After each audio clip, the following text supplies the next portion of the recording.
Hey everybody, it's Gamer with an unboxing and initial impressions of the Loupedeck CT and its software. I got the Loupedeck because I wanted to be able to increase my productivity with video and art creation. The Loupedeck CT comes in a nice premium cardboard box with extra padding around the device to keep it safe. The manual is a little bit flimsy, but you can get most of the information you need online.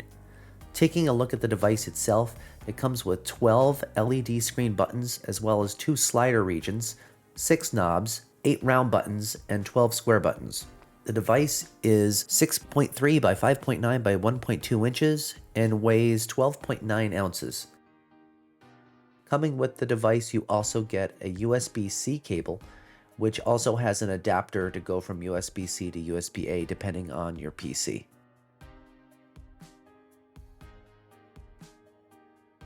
The device just feels premium. Let's take the protective plastic off of the LCD screen buttons. And interestingly enough, the center dial also has a screen built into it, which is very useful. Comes in a nice matte black finish. The dial spins smoothly without any tactile feedback. However, the side buttons do have a notched feedback, which is useful. The circular buttons have a nice travel and feel very sturdy. The square buttons are also the same travel, but they feel a little bit loose. Here's a view from the side and the bottom of the device, and the back with a USB-C connector for your PC. I can't wait to utilize this device in my videos. The Loupedeck also comes with a nice braided cable that can be flipped to the left or right depending on your setup. There is a little bit of a learning curve with devices like this, but from all the reviews I've read, they say to just stick with it. I'm sure that with enough time, the Loupedeck CT will become an invaluable tool in my arsenal for video and graphic art. So let's go over the software for the Loupedeck real quick. And I'm not going to get really into the deep functions of the device, but I'm going to give you a basic overview of how the logic in the software is laid out, because I think that's a big issue with using the software. Apparently version 5.0 is supposed to be better than the versions before, and you can actually utilize the software and bump back to the old version if you like it. But everyone online says that 5.0 is a significant upgrade over the previous version, so we're not even going to go back to an old version of the software. And I doubt Loupedeck would rather you not go back to the old version of the software as well. So here's how it's put together. And this takes some trial and error and some videos for me to figure out, because instructions are not very straightforward, and that's one of the gripes I have with Loupedeck in general. Let's start at the top. Loupedeck CT is this device. If you have other Loupedeck devices, you can hit the drop-down arrow here, and it will allow you to choose your other device to edit and work on that specific device. All right, that makes sense. Let's talk about profiles. Profiles, if you think about a folder on your computer and subfolders, that's the mindset that I think helps me remember the most accurately on how the logic of the software works and the device. The profile is a application specific, and in this case, the application is actually just running in the OS with no additional piece of software running. It's an application specific group of workspaces. Okay, and a workspace is a collection of touch pages, dial pages, and wheel pages. So a profile could have 2 workspaces, 3, 4, 5 workspaces. And each workspace will be a separate collection of different touch pages, dial pages, and wheel pages. Does that make sense? So if you look at the Mac OS profile here, they have one workspace that comes with the software already preset for a Mac. It's called Main. The main workspace has 3 touch pages, 2 dial pages associated with it, and you actually have to look at the wheel pages. It has 2 wheel pages associated with it. Okay? So if I were to add, now actually let's bump back before we go any further. These buttons here, okay? These buttons do not change per changing workspaces, but they do change per changing profiles. So let's say that one more time and go through it again. You're choosing your device, you're choosing your profile, which is a collection of workspaces. The profile is application-specific, there's usually application-specific group of workspaces. And you can have multiple workspaces. And each one of those workspaces is a collection of touch pages, dial pages, and wheel pages. These can change per profile, but they do not change per workspace. And I'll show you that in a minute. So what I did in the main workspace is the save button was empty. Like there was no actual function associated with it. And if you hold down the function key, you get a second button. So you can hit function save and it would do whatever action you put here. So I put Finder here. So if I click the save key, you see that window just open in front of me. That's Finder opening up in front of me. Okay, so let's now change to a new workspace. I put in test 2, I just made that up. Boom. But if you look here, the Finder selection is still saved. So even though a workspace is a collection of different touch pages, dial pages, and wheel pages, the buttons are profile specific. So if you are in Final Cut Pro, you'll have a bunch of different workspaces, but these buttons will be different for Final Cut Pro. But as you switch through workspaces, these buttons should not change. Does that make sense? Same for these buttons in here, the circle. So the physical buttons change per profile. Everything else changes per workspace. So I'm going to pretend I open up after Final Cut Pro. Boom. So now I'm in Final Cut Pro profile. So when this is closed and I'm running Final Cut, my Loupedeck CT will change to this profile automatically. And again, this is a profile that was automatically installed by the software, but you can change it however you'd like and it will save. So the Final Cut profile, how many workspaces does it have? It has 3, and then it made a home one because you need a way to pick these workspaces. How do you pick a workspace if it's not set to a button? So what they did was they actually made these 3 buttons workspaces. You can see them here: editing, color, and audio. And this is home. So for home, for Final Cut, it's basically saying, hey, okay, you're at the very beginning. Do you want to do editing, color, audio? This is, I don't need activate Loupedeck. I can unassign it and get rid of it. Boom. But so editing here is the same as editing here. It's just the way they set it up. So if you go to the navigation, here's the workspaces. They just dragged this here and then they dragged it onto one. And these buttons basically exactly do the same thing. 1, 2, 3. So let's go to editing. So I basically clicked editing. And now the editing workspace has 3 touch pages associated with it and 2 dial pages associated with it and 2 wheel pages associated with it. So does that make sense? It's kind of complicated how it works. Now, you can go into the profile editor.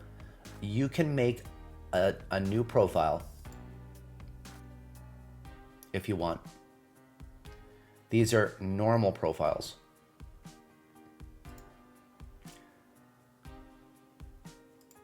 Or you can go in and make an application-specific profile.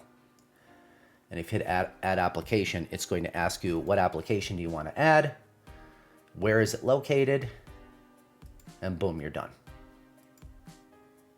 Now you can also go into the website and you can actually download extra profiles that are made for the device.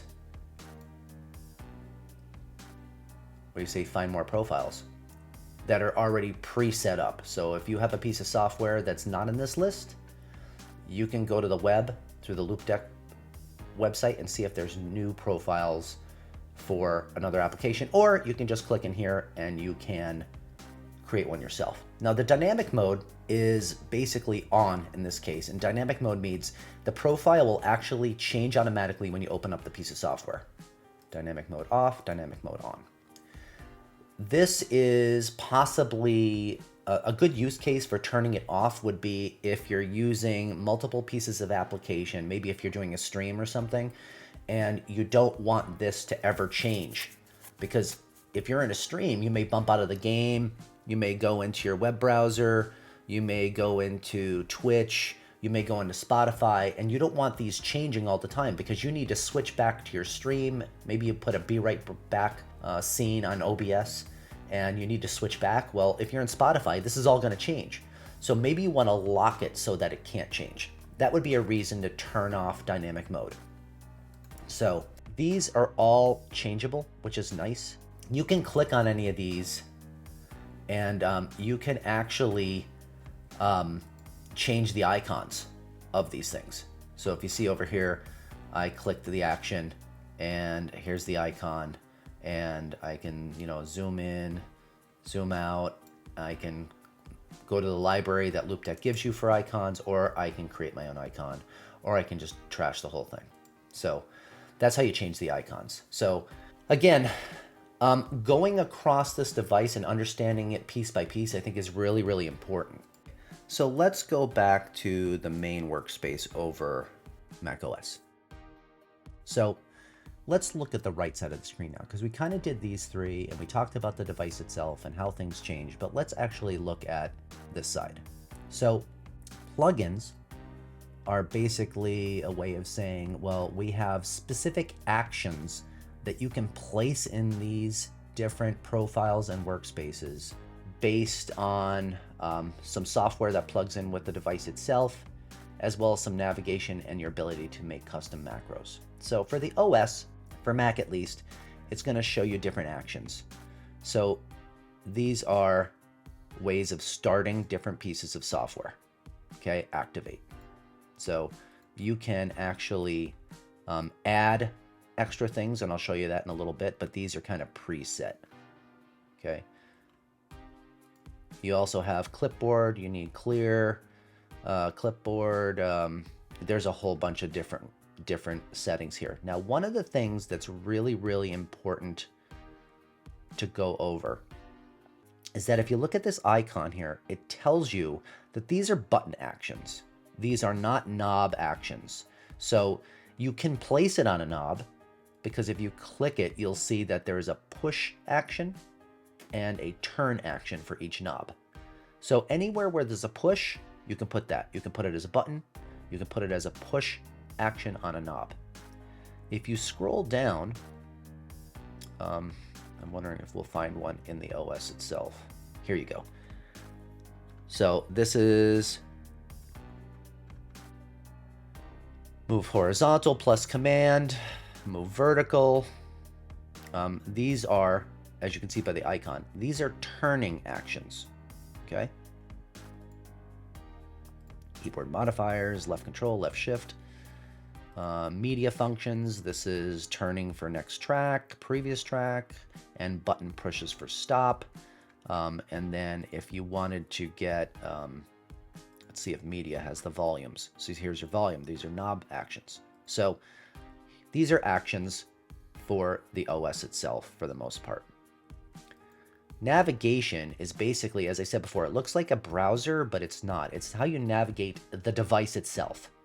Here are the workspaces. Remember, this profile has one workspace. I added a second one just to test it. So if I check workspaces, you'll see the two workspaces. And then touch pages, you're going to see 3 different touch pages. You're going to see 2 different dial pages, and you're going to see 2 different wheel pages. And then basically more actions here within navigating, right? If you want to go to the next touch page, like if you have, right, so let's do that here as an example. Let's remove Finder and let's do next touch page, and we'll put that here, right? So now when I click the save button, it's going to move through the touch pages. Okay. Now, what you can also do is you can actually swipe on the actual buttons right and left, and you can flip through touch pages. You can swipe up and down in these screens to switch through the different dial pages. But as you can see, you can make a button for it too. Okay. So next, custom. These are custom actions that you create for your Loupedeck as you want. Here is different different app and action shortcuts, right? Gmail, Firefox. You want to go to the YouTube page for Loupedeck, and you can actually add, you can create a macro, custom adjustment, a shortcut, a web page, run an application, sound, text. There's all these different, or rename function. There's all these different custom actions you can create here. But this is under the header of app and action shortcuts. Here's app actions, calculator, emoji keys, Siri, calculator actions. Here's all the numbers, media actions, track control, system actions, web scroll, and they allow you to put some Final Cut actions on any profile if you'd like. Now, through some partnerships likely with these companies, Loupedeck has also given you different plugins for specific applications like Spotify, Twitch, Hue, if you have Philips Hue, as I do, or OBS. So this makes it a streaming solution as well. So you'll say, well, where's the plugin for Final Cut? Well, it's actually under application profiles, and if you go to Final Cut Pro, you'll actually get specific Final Cut Pro actions this way. It's a little bit confusing why it just doesn't keep adding them to this, but that's the way the software is built. So Final Cut Pro specific actions show up when you're in the profile for it. But if you go to macOS default, the Final Cut plugin disappears. It is what it is. So hopefully that is a way to help you navigate this device. It's kind of complicated, to be quite honest. The button colors don't really change as far as I can tell, just so you know. I think this one can turn blue when the device is off, but for the most part, they don't really change. And on top of that, it's kind of, you have to really understand how the device is set up internally to understand how to get the best use out of the device. Now, let's talk this versus Stream Deck really quick. There isn't a person in the world that I know who wouldn't want to compare the Loupedeck CT to the Stream Deck. But it's not really a fair comparison, because me having the Loupedeck CT, this model is made more toward editing content, scrubbing through videos, changing audio levels, and whatnot, and that's for me the main reason why I purchased this device. When I use my Loupedeck, I want something that's going to allow me to scan through videos at really fast speeds, increasing my productivity and nudging slight little changes in my artwork in Photoshop. And that's just so easy to do with the Loupedeck and its actual physical knobs. And although it's great to have a visual touch button that can change with different profiles, you can certainly get that with the Stream Deck too. Now, the Stream Deck certainly has a much more robust marketplace where you can go and download software, where you can control all sorts of things in your home and on your PC. So as an overall touch surface, I think the Stream Deck wins out. But then again, the Loupedeck CT has also just released a marketplace where you can go and download additional profiles and icon packs as well. But for me, I'm going to use these devices for their intended purpose. The Loupedeck is going to be my editing tool on my Mac, and my Stream Deck is going to be for launching multiple applications and controlling my streams online plugged into my PC. And I'm happy that way. So I hope you guys enjoyed this video. I'm definitely not an expert in Loupedeck software, and I'm learning every day myself. And if I missed anything or if I was incorrect in any of the information I gave, please leave a comment below because I can certainly throw in a correction. Certainly tune in to all the content on this channel as well as our other channel, The Modern Boomer. And check out our website at www.themodernboomer.com, where you'll get a taste of all sorts of interesting gaming, tech, news, and lifestyle commentary. Well, thanks again, guys. Have a good night and take care.